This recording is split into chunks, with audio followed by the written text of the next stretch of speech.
I've been on YouTube for years. Not as a creator, just a lurker. I watch everything. Cooking tutorials, speedruns, ghost hunting channels. But last month, I stumbled across something that doesn't fit into any category I've ever seen before. It was called the Archive Channel. No profile picture. No banner. The description just read, recovered footage. For preservation only. The oldest upload was over 10 years ago. Some grainy video of a supposed Bigfoot sighting in Oregon. The kind of thing you'd expect on a late-night cable show. But what caught my attention was that the channel had been inactive for a decade. No new uploads, no comments, nothing, until 3 weeks ago. That's when the new videos started. At first, they looked like typical paranormal documentaries. Shaky handheld camera work, ominous music, narrators with low, distorted voices.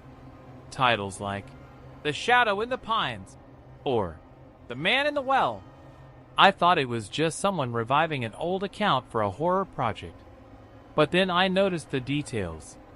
In one of the videos, the house on Hollow Creek, there was a quick shot of a front porch. A porch I recognized. The same cracked steps, the same peeling white paint. It was my porch. I froze the video, went frame by frame, trying to convince myself it wasn't real. Maybe it was a coincidence. But the longer I looked, the more sure I became. That was my house. I told myself I was overreacting, that someone online just happened to film in the same neighborhood.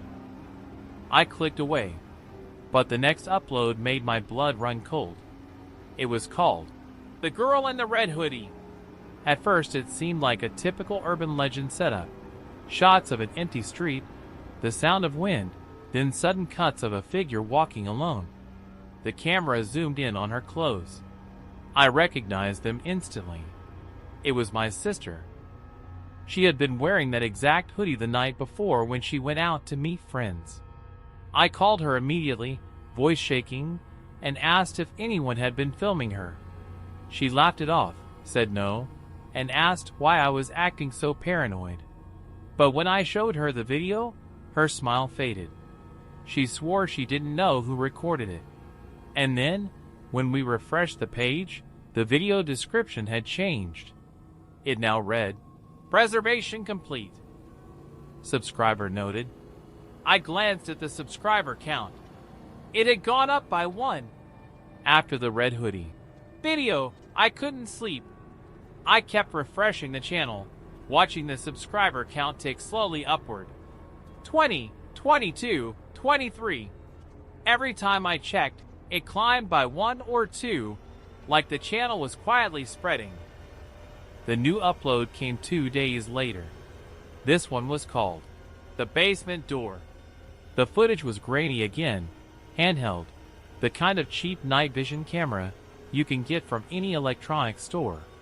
It panned over a set of basement stairs, the kind with chipped paint and an old brass doorknob. It looked exactly like mine. Not similar. Not close. The same scratches near the lock where I'd once tried to jimmy it open with a screwdriver. The same faded sticker from when the house belonged to the previous owners. I felt sick. This wasn't magic. This wasn't some curse channel. Someone had been in my house. I replayed the video, pausing on every frame, looking for clues. The shadows, the angles, it was like whoever filmed it knew exactly how to avoid being seen.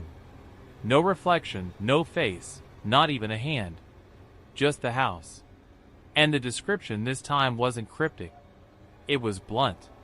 If you recognize this, you know we've been inside. Lock your doors better. I slammed my laptop shut, heart pounding. I checked every lock, every window, every door. Nothing looked forced. Nothing was broken. But someone had been there. The comments were worse. People started noticing their own homes, their own neighborhoods. One user wrote, "That's my cousin's gas station in the background. I swear to God." another said. That's my apartment hallway. I walked down it yesterday. How the hell did they film this? The replies weren't sympathy. They were warnings. You should move.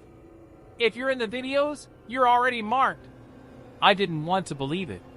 I told myself it was all staged, that the channel owner just found public photos, or Google Street View, or scraped images from social media and stitched them into fake documentaries. That's what I wanted to believe. Until the next video dropped. The boy at the desk. And in the thumbnail, even blurred and pixelated, I recognized the poster on the wall behind me. Because it was my room. When I saw the thumbnail, my stomach dropped. It was my room. Not just the same poster. Not just the same desk. The angle of the shot was from the corner of the room, where I never put a camera, never streamed, never recorded.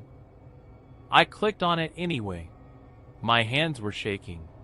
The video opened with a static title card, The Boy at the Desk. Then the footage cut in, me, sitting at my computer, scrolling through my phone. From behind, I froze. It wasn't a live stream. The upload was dated 2 days earlier, but it showed me in my own room, alone, just like I had been. The description was simple this time. Captured for preservation. I pulled the video into a downloader and yanked the file apart, looking for metadata. I don't know much about that stuff, but I know enough to see the basics. File creation date, encoding software. What I found chilled me. The video wasn't uploaded from some random country or anonymized server. The metadata traced back to my own city. Not an IP I recognized, but close enough that it could have been recorded just blocks away. I started looking deeper into the channel. I wasn't the only one. Reddit was full of threads now. People were swapping screenshots, circling backgrounds, pointing out locations they recognized. A gas station in Ohio, a laundromat in Texas, a dorm room in California. Everyone said the same thing. They had never given anyone permission to film. One user claimed they found their face blurred in a crowd shot.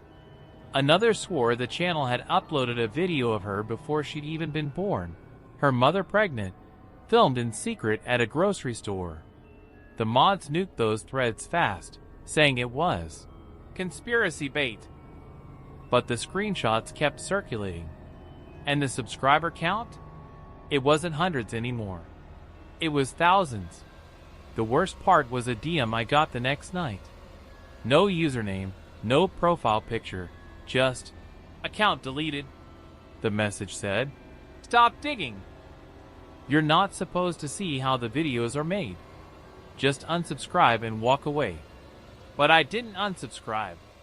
I couldn't, because I needed to know the truth. And the very next morning, a new video went up. The title, The Boy Who Stayed. And the thumbnail? It was me again. Only this time, I wasn't at my desk. I was asleep in my bed. The video titled, The Boy Who Stayed, showed me sleeping. The camera was at the foot of my bed, angled up. My blanket shifted with each breath, my phone charging on the nightstand, the faint glow of my router light in the corner. It was my room, no question. But I had locked my door. I always did. I replayed the clip a dozen times, scanning for any hint of the intruder. Nothing. Whoever filmed it knew exactly where to stand, exactly how to avoid their own shadow. The video cut out right as I rolled over in my sleep. The description read, once you're in the archive, you never leave.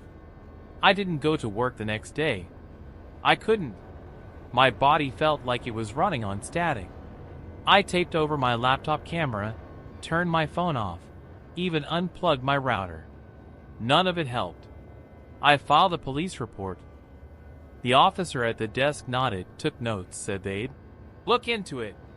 But when I mentioned the YouTube channel, the grainy uploads, the DM I'd received, he gave me that look, like I was just another paranoid guy from the internet.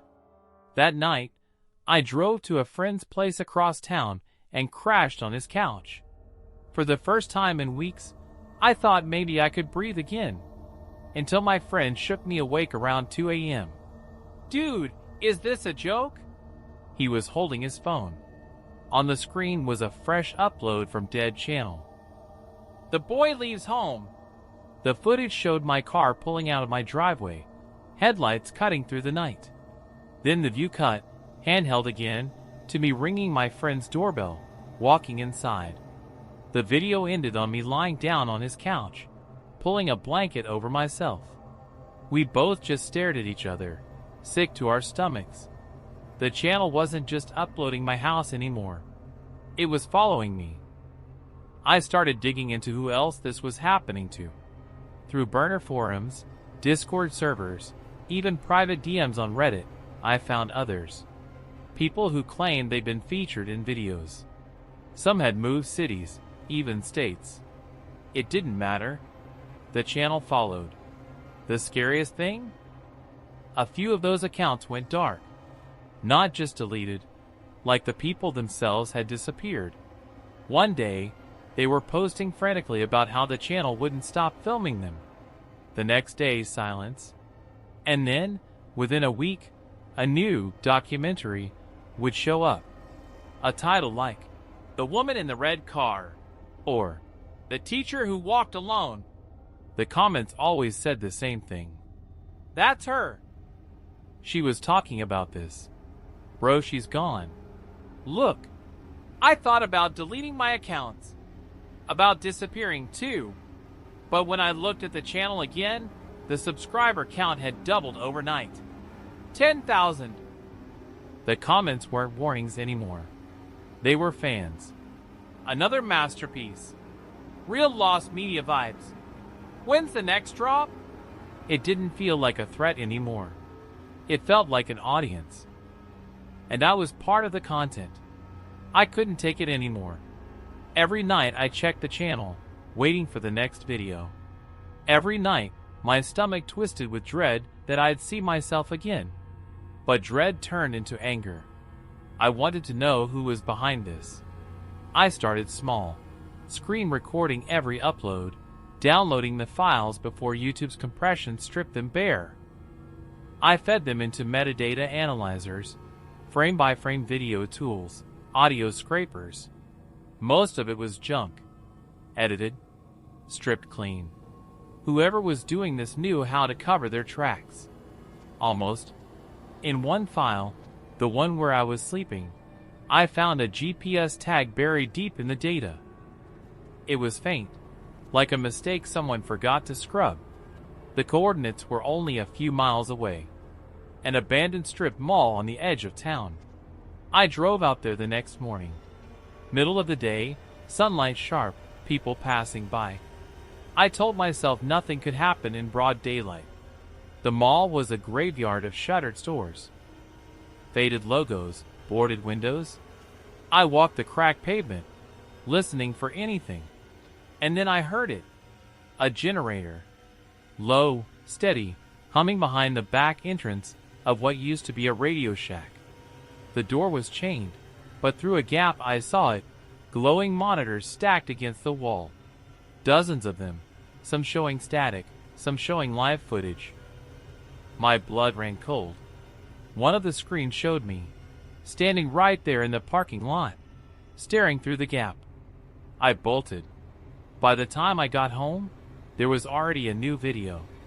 The Boy Who Looks Back. It showed me at the strip mall, peering through the chain-link door. From an angle I couldn't explain. The comments were merciless. "LMAO, he found the set. Bro isn't too deep. He's the next episode for sure." My hands wouldn't stop shaking. I wanted to call the cops again, to show them what I'd seen. But I knew what would happen. They'd watch the video, see me there, and tell me I'd staged it myself. That night I barely slept. Every creak of the house made me sit up, heart hammering. At 3:17 a.m., my phone buzzed. A notification. New upload. The Boy Who Runs. The thumbnail was me, sprinting away from the strip mall, head turned back over my shoulder. But the part that broke me wasn't the video. It was the description beneath it. Next episode, indoors. The description, next episode, indoors, kept repeating in my head like an echo. I didn't go to work. I didn't leave my house. I pushed furniture against the doors, taped over every vent, checked every lock twice. For 2 days I barely ate, barely slept. But on the third night, the channel updated. The boy who hides. It was me again. Grainy night vision footage, crouched by the window with a baseball bat in my hands, staring into the dark. The same way I'd been doing for hours the night before. The camera angle was impossible. From outside the window, I ripped down the curtains, but it didn't matter. They had already filmed it.